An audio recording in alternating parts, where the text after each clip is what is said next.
This is my guys, first day ng pagpupuyat. I feel like wala na talaga yung tulog natin kasi every now and then nagigising yung baby ng 1 hour. Grabe.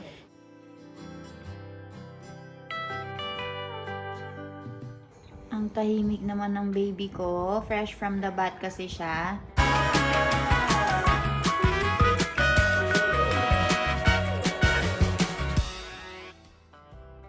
Ay, ang gwapo naman ni Milan sa suot sa bagong gupit. Finally. Why did you cut your your hair and your beard? You told me, you forced me. Cam, let me see, Najik. I feel like I have gotten white. You are white. You've gotten white because you're not going to the farm anymore. Yeah. So, nag-iiba talaga yung tao, lalo na kapag nagkaka-baby. Very simple, same and same. Oo. So, ayan, mommy and papa are over there feeding the baby. So, pinapaano nila guys, pinapakain nila kasi namuyat na naman yung baby natin. Your baby is very very makulit. Waking up late at night. This is my guys, first day ng pagpupuyat. I feel like wala na talaga yung tulog natin kasi every now and then nagigising yung baby ng 1 hour. Grabe. Tapos kailangan kong pakainin. So, ilang araw pa lang mula nung operation ko, around 1 to 2 days pa lang, 2 days pa lang siguro. So, hindi pa masyadong lumalabas yung gatas. Pero meron na siyang meron na siyang nakukuha sa akin. And meron nga tayong pump dito. Nagpa-pump ako guys para nire-ready ko yung gatas ko para sa kanya. Tapos bibigay ko na lang, papakainin nila kasama papakainin nila gamit yung chamchi or yung spoon.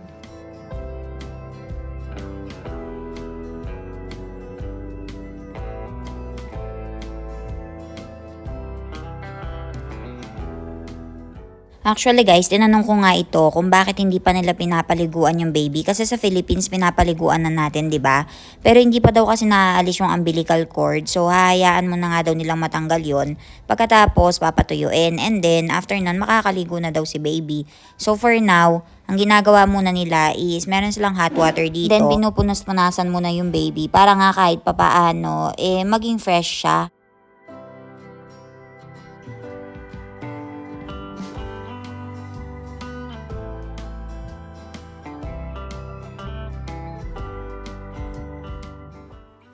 He's done taking bath and now he is having makeover in good clothes instead of hospital clothes. Now baby, what are you looking? What are you looking? What are you looking?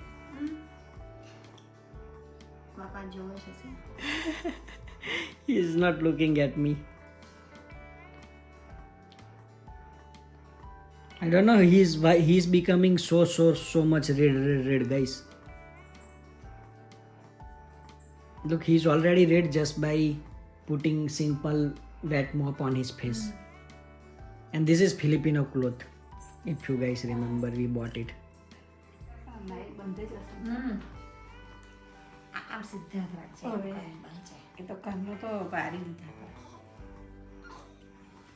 He's moving his hand and leg so much.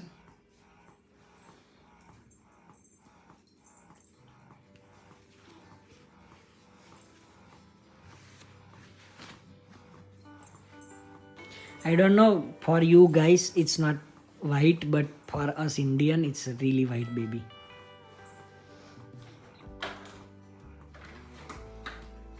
No, Ilan? આખો પગ સીધો કર દે એનો મમ્મી. ખાવાની બે ત્રણ વખત હા, મસ્ત છે. મેં નહીં ના પાડશ. ભાવે છે. બસ તો બે ત્રણ વખત ખાયા ખવાય તો કઈ નહીં થવાનું, નુકસાન નહીં થવાનું તને. કર દે સીધા એના ખ્યાચીને. તારું સીધા નહીં કરતું ટાંક્યા.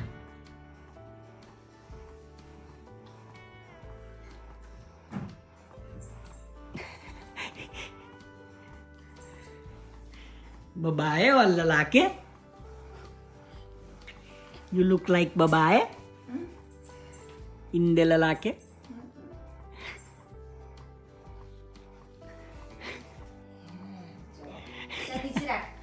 નિશ્ચિત કરે છે એને ખાવું જે ભાવે ને કેટલું શાંત છે. he did not cry up until now. Fresh पैकी फ्रेशतले चल टुकटुवा बनावरीस बसायला बापा करे लंबा पग कर देना खेची काढ तू जो है वो फिट ना करती नाही दादा, लय नाना. पीठ. ये तो गांगर तो नहीं पाछू पोगी पोगी ना पोगी सा छान पोगी कडक आता आहे.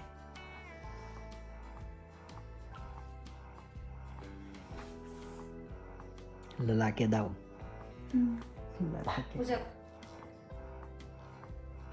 सागरं छिडो पण दे जो पोटवर घेऊन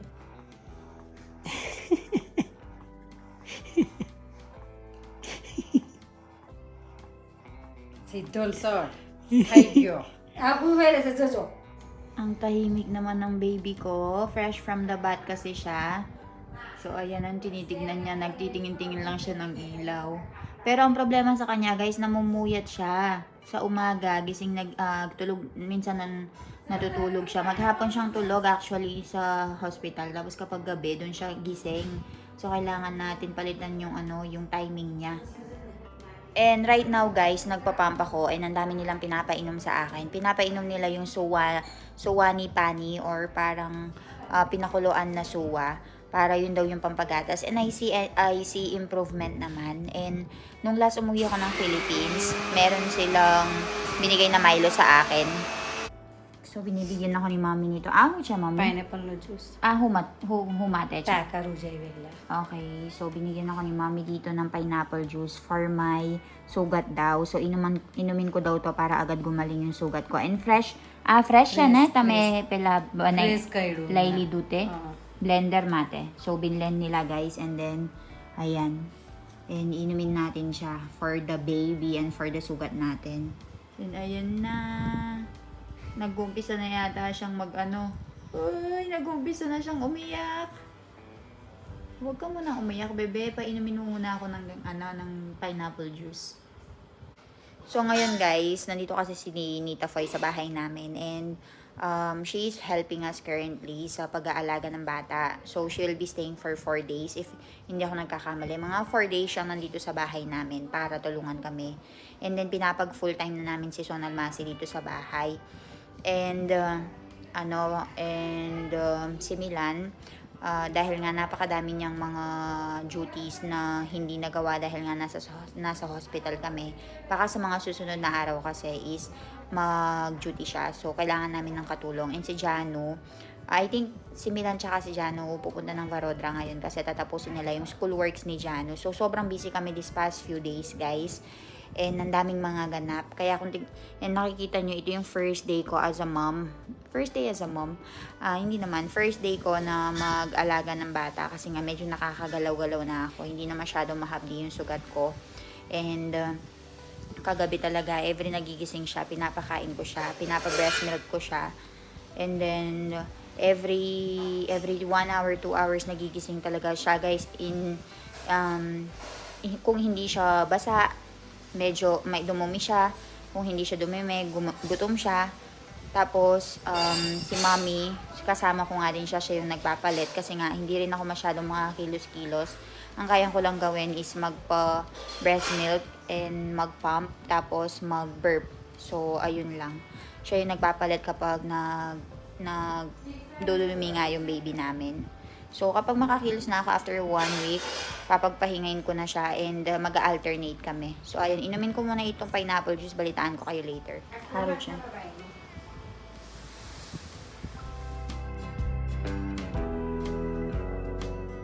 Ayun, tatay. Jaja. She is calling me, Ayaw iwanan yung anak niya. but I don't want to go. I want to keep my eyes here. I want to keep looking at here. Jawa. Alis ka na. Milan, Jawa. Dadan keter gya પછી આવતા રહ્યા છોકરાને લીધે મિલાન બેરે બેરે ગયા પપ્પા મેં નહીં જવાનું may છોકરો શાંતિથી ઊંઘશ કે so dumating yung lolo કેવું લાગી मस्त छे जोरदार जोरदार छे कुसकुस so napakagwapo para sa amin guys Ewan ko. Round મોડું છે કે round face છે એટલે ગોળ મોડું છે અને એકદમ છે ને fresh થઈ ગયું નહીં લીધું નહીં લીધું એટલે શાંતિથી ઊંઘી ગયા કટકાથી જ લૂછી કાઢ્યું હશે so ayan natutulog ng maayos yung baby natin.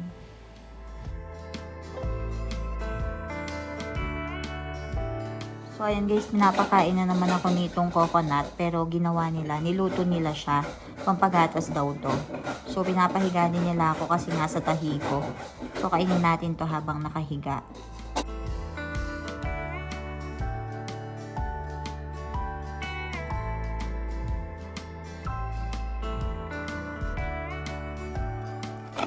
So ayan guys, meron tayo ditong ito right?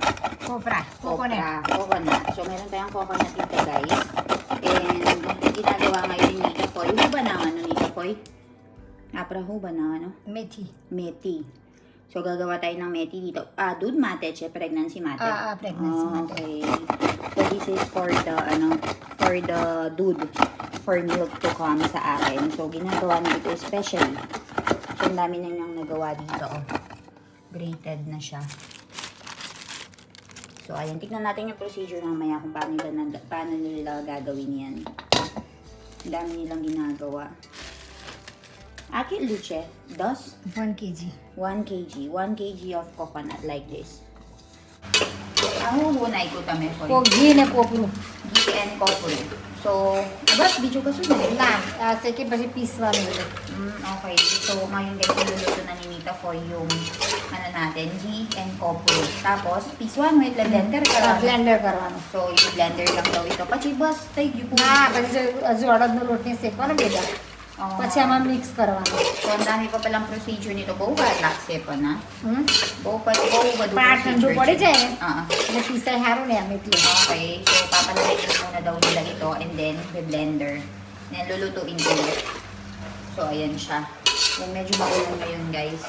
Dito sa gilid, si Gangga Foy, meron siyang ginagawa. Lalo naming mga lalo naming mga damit. Bo, badu ka prache ba? Barsad nili de lenahu ke. Che. Kopru. So, ayan. Gangga Foy ke uche tame. So, ayan. Ginagawa niyo itong kopru na to, guys.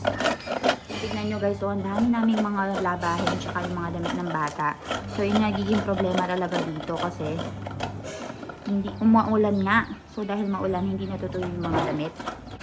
Ano ho ba na ito, Koy? ખીચડી ને રીંગણ બટાકાનું શાક. Khichdi and ringer batakan. તાર માટે રોટલી. And roti. So, yun yung pagkain natin for today, guys. So, papasok na ako sa loob kasi napapagalitan ako. CR lang kasi ako. So, naki-isyoso ako sa pagkain dito. So, ayan. 11:20 na. And ang sarap ng tulog ng baby ko. Sobrang sarap ng tulog talaga niya, guys. Kanina pa yan. Natutulog pa siya. Sarap ng tulog niya. Guys, saras-saras. Mummy bought new clothes for the baby when she went to Ratpipla. Sila ano siya? મસ્ત છે 300. Transo egg? હા.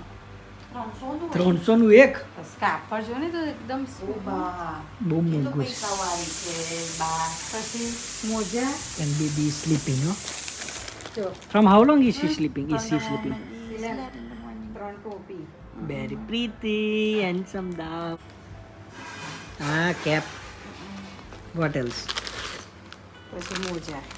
socks socks caps top and then પછી આ જો લઈ લઈએ. for ત્યાં લઈ લીધી આ. એક હાથના પગના મોજા મૂકવા અને મેં હાથ પગના મોજા મૂકી દેવાના for socks and then this one is for cloth અને એની મેં કપડાં મૂકવાના. Guys, ito yung mga medi na nagawa nila. Hindi na ako nakapag-video kasi binibreastfeeding ko yung baby. So, ang daming medi. So, kung nakita nyo kanina, si Nita Foy is nagkukudkod siya or nag-grate siya ng mga coconut, di ba? So, nilagyan nila ng aradnolot, tapos ghee. So, very healthy yan para sa breastfeeding. So, everyday, yan yung pinapakain nila sa akin pag nagbe-breakfast ako. Hi guys! So, nakapag-freshen up na ako and ready to sleep na. Tingnan natin kung papatulogin tayo ng baby. And kung napapansin nyo guys, pinaglalagay nila ako ng bulak dito sa may tenga para daw hindi pumasok yung hangin and para daw hindi ako lumobo and hindi sumakit yung ulo ko. So, ayun. First time kong marinig na may ganun. And alam nyo ba, yung iba, tinatabok-bukan pa sila ng parang may pa-scarf pa silang ganun. Pero, hindi na ako nagganon kasi hindi naman din pinagawa sa akin ng biyanan ko kasi okay lang daw as long as mayroong bulak. Tapos, nakapanjama lang din ako and nagsuot lang din ako ng comfortable clothes. Ang problema ko ngayon guys, hindi ko alam paano ako magpapapayat kasi hindi ko mapakita eh. Pero, bumaba naman yung timbang ko, pero ilang araw pa lang naman. So, gusto kong malaman kung meron kayong experience sa pagbawas ng timbang pagkatapos mga anak, especially sa CS. Ano yung mga dapat kong gawin para medyo lumiit yung tiyan ko, guys? Kasi ngayon, parang, hindi naman parang 9 months na buntis ako, parang mga nasa 5 months na buntis or 4 months, ganyan. So, medyo may kalakihan pa rin talaga kasi hindi pa daw humuhupa. So, sabi ni Milan, at least 1.5 month daw. And, magiging normal na ulit yung tiyan ko. So, bigyan nyo ako ng update and bigyan nyo ako ng mga information kung ano yung mga mabisang gawin para nga lumiit yung tiyan na hindi makaka-affect sa breastfeeding ni baby and sa CS ko, sa paghilom ng sugat ko. And dito guys, kasama namin ngayon si Nita Foy kasi tinutulungan niya kami sa mga gawain dito sa bahay, sa pagluluto, kasi nga sobrang daming trabaho.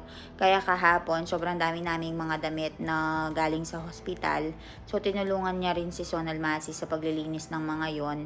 Pagkatapos, sa pagluluto ng pagkain, so kanina nagluluto sila ng napakaraming pagkain na yun daw yung kakainin ko para magkagata. So, nakita nyo kanina na nagkukudkud sila ng parang coconut. Tapos, gumawa sila ng meti. Marami pa silang ginawang pagkain guys, at saka yung mga pagkain na makakadagdag ng gatas kasi ito daw yung crucial time para magkagatas ako. And meron namang konting lumalabas guys, pero nagko-formula milk pa rin yung baby. And gusto kong i-make sure na meron akong complete supply ng milk or enough supply ng milk para pure breastfeeding mommy na lang ako. So ayun, gusto ko kasi breastfeeding yung baby kasi unang-una sa lahat magiging healthy siya and parang may connection between the both of you kapag pinapadede mo siya ganun. Gusto ko skin to skin. Hindi ko naman sinasabi na hindi healthy yung sa formula. Okay lang din naman yung formula, pero mas prefer ko lang talaga na magpa-breastfeed.